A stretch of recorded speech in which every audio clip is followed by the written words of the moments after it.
Good morning, students. Today we will going to discuss about the communicative approach of teaching English. इस English teaching में communicative approach के through हम English को कैसे teach कर सकते हैं, ये हम आज के इस लेक्चर में डिस्कस करेंगे.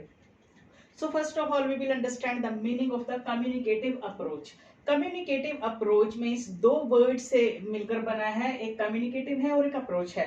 जो वर्ड कम्युनिकेटिव है वो कम्युनिकेशन वर्ड से निकला है, मीन्स कम्युनिकेशन वर्ड से बना है. और कम्युनिकेशन का अर्थ क्या होता है, क्या मीनिंग होता है? To share our idea, means to communicate with someone, to share our feelings, our thoughts, our knowledge, our information to anyone. ये होता है communication. Means to interact with anyone, दूसरों के साथ संप्रेषण करना, बातचीत करना, वार्तालाप करना. और अप्रोच क्या है? कम्युनिकेट करने का एक जो हमें तरीका बताता है, जो हमें एक नेचर डिस्क्राइब करता है कि हमारा जो कंटेंट मैटर है या जिस तरीके से हमने कोई काम करना होता है वो होती है अप्रोच. हमारी आयाम भी इसको हिंदी में बोलते हैं कि कार्य करने का ढंग. मीन्स कम्युनिकेटिव अप्रोच के थ्रू हम इंग्लिश को कैसे टीच कर सकते हैं स्टूडेंट्स को. अब लैंग्वेज आपको पता ही है कि लैंग्वेज क्या है. Language is a means of sharing our views, our ideas, our information. Language क्या है? अपने व्यूज को, अपने थॉट्स को शेयर करने का एक तरीका है जिसका प्रयोग हम दूसरों के साथ बातचीत करने के लिए करते हैं. और इसीलिए टीचिंग इंग्लिश में मीन्स किसी भी लैंग्वेज को हमें स्टूडेंट्स को इस तरीके से टीच करना चाहिए, इस तरीके से सिखाना चाहिए कि वो अपने व्यूज को फ्रीली एक्सप्रेस कर पाए, दूसरों के साथ कम्युनिकेट कर पाए. मीन्स लैंग्वेज का जो मेन फंक्शन है वो क्या है? कम्युनिकेशन है. एक्सप्रेसिव फंक्शन हमने डिस्कस किया था. जो प्राइमरी फंक्शन है लैंग्वेज का वो क्या है? एक्सप्रेसिव फंक्शन है. मीन्स हम एक्सप्रेस कर पाए अपने व्यूज को दूसरों के सामने. तो कम्युनिकेटिव अप्रोच में बेसिकली है क्या कि कम्युनिकेशन के थ्रू, संप्रेषण के थ्रू, वार्तालाप के थ्रू, कन्वर्सेशन के थ्रू हम स्टूडेंट्स को कोई भी लैंग्वेज टीच करते हैं जिससे कि स्टूडेंट्स की जो स्पीकिंग है, जो उसका ऑरल एस्पेक्ट है, जो उसका मौखिक पक्ष है वो समृद्ध होता है. उसको मीन्स वो इजीली लैंग्वेज को अपनी डेली लाइफ में यूज कर सकता है ड्यूरिंग कम्युनिकेशन. सो कम्युनिकेटिव अप्रोच में बेसिकली होता क्या है कि हम इसमें कैसे प्रोसीड करते हैं. मीन्स हम इसमें प्रोसीड करते हैं from form based to meaning based. Means इसमें हम फॉर्म का, जो लैंग्वेज की एक फॉर्म होती है, एक शैली जिसको हम कह सकते हैं, उसको छोड़ करके जो एक मीनिंग निकलना चाहिए, मीन्स बोलने वाले के शब्दों का जो मीनिंग है वो अपनी बात को सही तरीके से दूसरों के सामने कम्युनिकेट कर पाता है या नहीं, इसकी तरफ ज्यादा ध्यान देते हैं बजाय की फॉर्म के, बजाय की शैली के. दूसरा, इसमें हम कैसे प्रोसीड करते हैं? इसमें जो from rigid method to eclectic approach. Means rigid method, जो रिजिड मेथड्स होते हैं, रिजिडिटी होती है जो क्लासरूम की, कि एक कठोर जो अनुशासन होता है या कठोर एक नियंत्रण होता है, उस चीज को छोड़कर एक एक्लेक्टिक अप्रोच, उदार अप्रोच का हम इसमें क्या करते हैं? प्रयोग करते हैं कि हमने क्या करना है. जो रिजिडिटी है या कठोर अनुशासन है जिसमें कि बच्चे डरते हैं अपनी बात को कहते हुए, उस चीज को छोड़ के हमने एक उदार अप्रोच का, एक उदार मेथड का यूज करना है जिसमें कि बच्चों को थोड़ी बहुत हमने फ्रीडम देनी है कि वो अपने व्यूज को एक्सप्रेस कर पाए. स्टार्टिंग में क्या है, बच्चे क्या है, ज्यादा से ज्यादा क्या होगा, गलत बोलेंगे या गलत तरीके से शब्दों को प्रोनाउंस करेंगे, हम उनको करेक्ट करेंगे वहां. मीन्स उनपे हमने जो है वो कठोर नियंत्रण नहीं रखना है. तो इस तरीके से हम प्रोसीड करते हैं कम्युनिकेटिव अप्रोच में.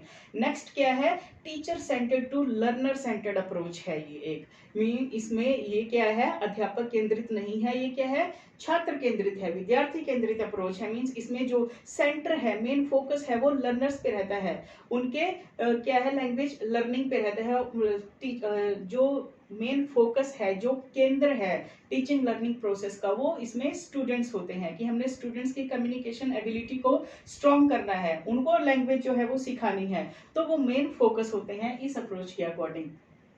तो कम्युनिकेटिव अप्रोच में बेसिकली होता क्या है कि कम्युनिकेशन के थ्रू हमने स्टूडेंट्स को कंटेंट प्रोवाइड करना है, कोई लैंग्वेज सिखानी है, वो होती है कम्युनिकेटिव अप्रोच. इसकी कुछ अजम्पशंस देख लेते हैं कि इसकी क्या क्या अजम्पशंस हैं. अजम्पशंस क्या होती हैं? कुछ शर्तें या कुछ पूर्व धारणाएं. जो फर्स्ट है वो क्या है? एफिशिएंसी इन ऑरल एस्पेक्ट. जो फर्स्ट अजम्पशन है कम्युनिकेटिव अप्रोच की। वो क्या है कि कम्युनिकेटिव अप्रोच के थ्रू आपका जो ऑरल एस्पेक्ट है, लर्नर्स का, स्टूडेंट्स का जो ऑरल एस्पेक्ट्स है, जो उनका मौखिक पक्ष है, उसमें क्या है, एफिशिएंसी आती है, समृद्ध बनता है। वो मीन्स उनमें क्षमता विकसित होती है मौखिक रूप से अपने आप को एक्सप्रेस करने की। नेक्स्ट है knowledge of accents and tones. Accent और टोन क्या होती है कि स्टूडेंट्स को, लर्नर्स को किस चीज की नॉलेज होती है? असेंट। असेंट मीन्स बोलने का एक लहजा, बोलने का एक तरीका, बोलने की एक जो टोन है, उसका पता चलता है कम्युनिकेटिव अप्रोच के थ्रू, अगर हम उन्हें इंग्लिश जो है वो सिखाते हैं तो। नेक्स्ट है कमांड ओवर एक्टिव वोकैबुलरी। जो एक्टिव वोकैबुलरी है, जो सक्रिय शब्दकोश है, सक्रिय शब्दकोश क्या होता है? जिन शब्दों का हम फ्रीक्वेंटली अपनी डेली लाइफ में यूज कर सकें, उन शब्दों की नॉलेज हम कम्युनिकेटिव अप्रोच के थ्रू स्टूडेंट्स को इफेक्टिवली दे सकते हैं, जिससे कि वो अपनी डेली लाइफ में, अपनी फैमिली में रह करके या इंस्टीट्यूशन में या क्लासरूम में इंटरेक्शन कर पाए, उन शब्दों का प्रयोग कर पाए effectively. Good knowledge of structure. Communicative approach के थ्रू हम क्या करते हैं? कम्युनिकेशन के थ्रू, संप्रेषण के थ्रू, वार्तालाप के द्वारा उनको जो एक स्ट्रक्चर होता है, जो एक सेंटेंस स्ट्रक्चर होता है, उसकी भी साइड बाय साइड उसको नॉलेज दे देते हैं कि कैसे एक जो स्ट्रक्चर है सेंटेंस का, वो कैसे होता है, कैसे फॉर्म होता है एक मीनिंगफुल सेंटेंस, उस चीज की भी नॉलेज उसको दे सकते हैं। Correct pronunciation. कम्युनिकेशन अप्रोच के थ्रू, कम्युनिकेटिव अप्रोच के थ्रू हम स्टूडेंट्स के प्रोनाउंसिएशन को भी करेक्ट कर सकते हैं, क्योंकि इसमें इंटरेक्शन के थ्रू जो टीचर है वो अपना कंटेंट स्टूडेंट्स को देता है। कंटेंट जो लैंग्वेज है वो कैसे टीच करता है? कम्युनिकेशन के थ्रू करता है, इंटरेक्शन के थ्रू करता है। इससे उसका जो प्रोनाउंसिएशन है वो भी इम्प्रूव होता है, वो भी करेक्ट होता है स्टूडेंट्स का। तो अब इसके कुछ प्रिंसिपल्स हैं जिन पे ये अप्रोच बेस्ड है, जिनको हमें फॉलो करना चाहिए इस अप्रोच के थ्रू स्टूडेंट्स को लैंग्वेज टीच करते हुए। तो फर्स्ट प्रिंसिपल है suitable situation. Means without suitable situation language learning is not realistic, is not functional। बिना सुटेबल सिचुएशन के अगर हम स्टूडेंट्स को लैंग्वेज टीच करेंगे, लैंग्वेज पढ़ाएंगे उनको, तो वो रियलिस्टिक नहीं होगी, वो फंक्शनल लैंग्वेज नहीं होगी। इस चीज के लिए क्या जरूरी है कि हमने क्लासरूम में सुटेबल सिचुएशंस क्रिएट करनी है, उन सिचुएशंस के अकॉर्डिंग स्टूडेंट्स के साथ कम्युनिकेट करके उसको लैंग्वेज की नॉलेज देनी है। जैसे कि डेली लाइफ में बहुत सारी सिचुएशंस हैं जो हम फेस करते हैं, या बहुत सारी सिचुएशंस हैं जो आती हैं हमारी लाइफ में, वो सिचुएशंस हमने क्लासरूम में क्रिएट करनी है। उनके थ्रू हम कैसे कन्वर्सेशन कर सकते हैं, कैसे कम्युनिकेशन कर सकते हैं दूसरों के साथ उन पर्टिकुलर सिचुएशंस में, तो वो सिचुएशंस हमने क्रिएट करके उसके थ्रू कंटेंट प्रोवाइड करना है। नेक्स्ट है language used has meanings. Language communicative approach में जो जो भी लैंग्वेज और जो जो भी टास्क हम स्टूडेंट से करवाते हैं, जो जो भी एक्टिविटीज करवाते हैं, उनका एक मीनिंग होना चाहिए। लैंग्वेज का भी मीनिंग होना चाहिए, और जो टास्क है वो भी पर्पसफुल होने चाहिए। पर्पसफुल इस सेंस में कि उन टास्क का स्टूडेंट की डेली लाइफ से रिलेशन होना चाहिए। जो हम लैंग्वेज यूज करेंगे during the task, during the activities, उस लैंग्वेज का स्टूडेंट अपने घर जा करके, अपने पीयर ग्रुप में, अपने फ्रेंड सर्कल में, अपनी फैमिली के साथ उस लैंग्वेज का, शब्दों का प्रयोग करें। नेक्स्ट है ability to communicate something useful. Next क्या प्रिंसिपल है कि कम्युनिकेटिव अप्रोच के थ्रू क्या एबिलिटी स्टूडेंट्स के अंदर जो है वो फॉर्म होनी चाहिए कि something useful means communicate something useful, कि बच्चे कुछ भी यूजफुल जो कन्वर्सेशन है वो करने के एबल हो जाए, वो मींस इस इतने सक्षम हो जाएं कि वो सिचुएशन के अकॉर्डिंग जो है वो यूजफुल कन्वर्सेशन कर पाए। नेक्स्ट है judicious use of mother tongue. Next principle क्या है कि कम्युनिकेटिव अप्रोच में जहां कहीं नेसेसरी हो, जुडिशियस यूज जो है वो मदर टंग का हम कर सकते हैं। सपोज कोई डिफिकल्ट वर्ड है या डिफिकल्ट सिचुएशन है जिसको कि टीचर स्टूडेंट को मदर टंग के थ्रू इफेक्टिवली एक्सप्लेन कर सकता है, तो वहां पर वो नेसेसरी हो जहां कहीं मदर टंग का यूज कर सकता है। इसमें ऐसा कोई बैरियर नहीं है कि जो टीचर है या स्टूडेंट है उन्होंने सिर्फ टारगेट लैंग्वेज का ही यूज करना है। जुडिशियस यूज हम मदर टंग का कर सकते हैं इसमें। Task provide basis for reading and writing. जो जो भी टास्क हमने परफॉर्म कराने हैं, जो जो भी सिचुएशंस, जो सुटेबल सिचुएशंस की हमने बात करी है, जो जो भी वो क्रिएट करनी है सिचुएशंस या टास्क परफॉर्म करवाने हैं, उनसे क्या है, रीडिंग स्किल और राइटिंग स्किल को एक बेस जो है वो मिलता है कम्युनिकेटिव अप्रोच के थ्रू। मींस इसके थ्रू हमारी लिसनिंग भी डेवलप होती है, हमारी स्पीकिंग तो ओरल एस्पेक्ट पे तो फोकस करते ही करते हैं, स्पीकिंग भी डेवलप होती है, रीडिंग स्किल भी डेवलप होती है और हमारी राइटिंग स्किल भी डेवलप होती है। चारों स्किल्स जो लिंग्विस्टिक स्किल्स हैं, बेसिक जो स्किल्स हैं, all the 4 skills have been taken care in this approach. So these are the principles. Now we will discuss about the characteristics of communicative approach. Communicative approach की क्या क्या characteristics हैं? First है emphasis on language use. इस approach में language का जो use है उस पर एम्फेसाइज किया जाता है। लैंग्वेज का मेन यूज बेसिकली जो भाषा है उसका एक मुख्य कार्य जो है, जो हम कह सकते हैं, या मुख्य जो प्रयोग है या यूज है उसका किस लिए किया जाता है, दूसरों के साथ बातचीत करने के लिए, दूसरों तक अपने व्यूज को, अपनी इंफॉर्मेशन को शेयर करने के लिए, तो इसमें वही किया जाता है। इसमें कम्युनिकेशन के थ्रू, इंटरेक्शन के थ्रू जो है वो कंटेंट स्टूडेंट को प्रोवाइड किया जाता है, लैंग्वेज जो है वो सिखाई जाती है, तो इसमें लैंग्वेज यूज पे एम्फेसाइज किया जाता है। नेक्स्ट है लेस स्ट्रेस ऑन ग्रामर। इसमें जो ग्रामेटिकल रूल्स हैं उन पे ज्यादा अटेंशन पे नहीं किया जाता। मींस अलग से हमें स्टूडेंट को क्रैम नहीं कराने हैं grammatical rules. During our communication, जो कम्युनिकेशन होता है क्लासरूम में, उसमें जो स्ट्रक्चर फॉलो होता है सेंटेंस में, या जो वर्ब फॉलो होती है, या जो सब्जेक्ट वर्ब ऑब्जेक्ट का जो कॉन्सेप्ट है वो यूज होता है सेंटेंसेस में, वो साइड बाय साइड ऑटोमेटिकली हम जो ग्रामर के रूल्स हैं वो स्टूडेंट्स को बताते जाते हैं अलग से। मीन्स स्टूडेंट्स को हमने क्रैम नहीं करवानी पड़ती, ज्यादा फोकस हमने नहीं करना होता ग्रामर पे इसमें। नेक्स्ट है फंक्शनल लैंग्वेज। फंक्शनल लैंग्वेज क्या होती है, कार्यपरक भाषा। मीन्स जिसका हम अपनी डेली लाइफ में जो भी हम फंक्शंस करते हैं, कार्य करते हैं, वो भाषा हमने स्टूडेंट्स को सिखानी है। तो इसके थ्रू, कम्युनिकेटिव अप्रोच के थ्रू, हम स्टूडेंट्स की डेली लाइफ में जिस भाषा का, जिस लैंग्वेज का वो यूज करते हैं, जिस प्रकार की या जिस टाइप के वोकैबुलरी का वो यूज करते हैं, उसकी नॉलेज हम दे सकते हैं। तो ये इसकी एक कैरेक्टरिस्टिक्स है कि इफेक्टिवली हम स्टूडेंट की कन्वर्सेशन को इम्प्रूव कर सकते हैं इसके थ्रू।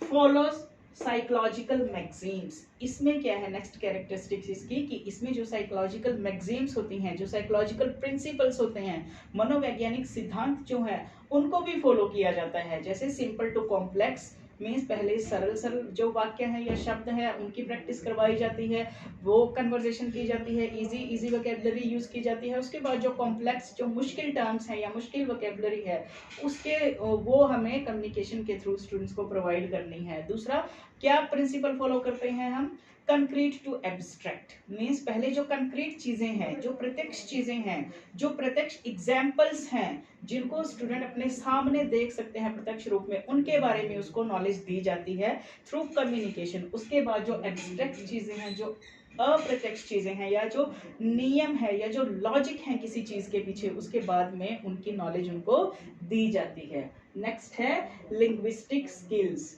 जैसे कि हमने पहले भी बताया मैंने प्रिंसिपल्स में, कि इस लैंग्वेज की क्या कैरेक्टरिस्टिक है, कि इसमें जो चारों स्किल्स हैं, जो बेसिक स्किल्स हैं लैंग्वेज की, listening, speaking, reading and writing, सबको हमने विकसित किया जाता है। मीन सब पे फोकस किया जाता है इसमें।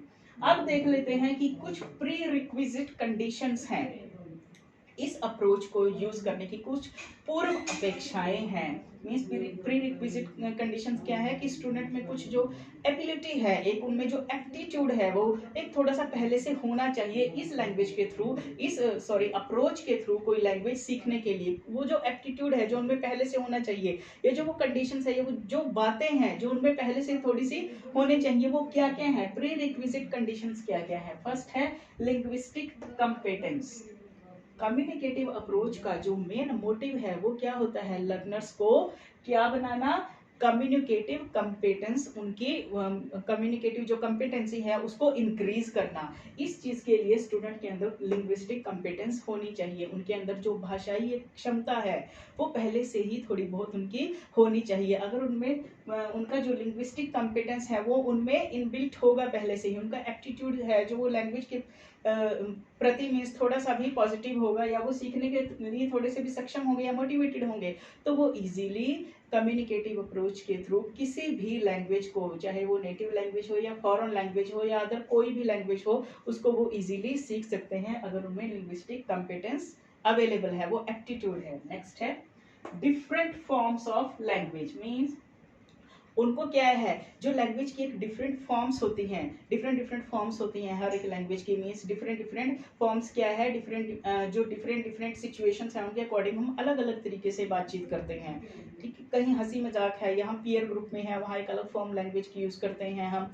कहीं हम अपने सीनियर्स के साथ हैं या बॉस के साथ हैं या टीचर और स्टूडेंट की कन्वर्जेशन है, वहाँ एक अलग लैंग्वेज की फॉर्म हम यूज करते हैं। तो उन फॉर्म्स की उसको थोड़ी बहुत नॉलेज पहले से होनी चाहिए, या हमने पहले से उनको थोड़ी बहुत नॉलेज देनी है कम्युनिकेटिव अप्रोच के थ्रू उनको कोई लैंग्वेज सिखाने से पहले। नेक्स्ट है स्किल्स एंड स्ट्रेटेजीज। स्टूडेंट्स को क्या है, स्टूडेंट्स के अंदर लैंग्वेज को यूज करने की जो स्किल्स हैं, जो स्ट्रेटेजीज हैं, जो अकॉर्डिंग टू द सिचुएशन जो वोकेबलरी है उसको यूज करने की स्किल होनी चाहिए, मीन्स वो स्किलफुल होनी चाहिए। अपनी बात को प्रभावशाली इफेक्टिव वे में स्ट्रेटेजिकली दूसरों के सामने कैसे प्रेजेंट करना है, इस चीज की उनमें थोड़ा बहुत एप्टीट्यूड पहले से होना चाहिए, जिसमें कि हम कम्युनिकेटिव अप्रोच को इफेक्टिवली यूज कर सकते हैं कोई भी नई भाषा सिखाने के लिए स्टूडेंट्स को। नेक्स्ट है social setting is very important. जो सोशल सेटिंग है वो बहुत ही इंपॉर्टेंट है। देखो सोशल सेटिंग क्या होता है, एक सामाजिक जो व्यवस्था है वो बहुत ही इंपॉर्टेंट होती है, क्योंकि लैंग्वेज का यूज बेसिकली ये तो है नहीं कि हमने सिर्फ क्लासरूम में ही लैंग्वेज का यूज करना है, हमने अपनी फैमिली में जा करके, हमने सोसाइटी में जा करके भी दूसरों के साथ कम्युनिकेशन करना है, दूसरों के साथ कन्वर्सेशन करनी है। तो हमने स्टूडेंट्स को क्या करना है, सोशल सेटिंग्स क्रिएट करके सोशल सेटिंग के अकॉर्डिंग लैंग्वेज को यूज करना हमने सिखाना है, या उन्हें थोड़ा सा पता होना चाहिए कि अगर हमने अपने सेम एज ग्रुप के साथ, एज ग्रुप के किसी पर्सन के साथ, अपने फ्रेंड के साथ अगर कन्वर्सेशन करनी है तो वो किस तरीके से उस सोशल सेटिंग में हमने कैसी वोकेबलरी का यूज करना है या कैसी लैंग्वेज का यूज करना है। अगर एल्डर पर्सन है कोई, या फैमिली में हमारे पेरेंट्स हैं उनके साथ कैसे करना है, टीचर है अगर टीचर के साथ हमने कम्युनिकेशन करना है उसके लिए कैसी क्या सोशल सेटिंग है और क्या वोकेबलरी हमने यूज करनी है। और अगर कोई स्ट्रेंजर है जिसके साथ हमने बातचीत करनी है उसके लिए क्या सोशल सेटिंग जो है वो उसके अकॉर्डिंग कैसी वोकेबलरी का हमने यूज करना है। इस चीज का उसे थोड़ा सा पहले से नॉलेज थोड़ी सी हमने देनी है, या थोड़ी सी नॉलेज उसको होनी चाहिए। तो ये कुछ प्री रिक्विजिट हैं कम्युनिकेटिव अप्रोच को यूज करने के लिए, कुछ पूर्व अपेक्षाएं हैं जिनके थ्रू हम कम्युनिकेटिव अप्रोच का यूज करके अपने कंटेंट को, अपनी लैंग्वेज को, अपनी टारगेट लैंग्वेज को स्टूडेंट को इफेक्टिवली सिखा सकते हैं। तो नेक्स्ट वीडियो में हम इसका आगे का जो पार्ट है वो डिस्कस करेंगे। आई होप आपको ये कंटेंट समझ आया होगा। Thank you so much.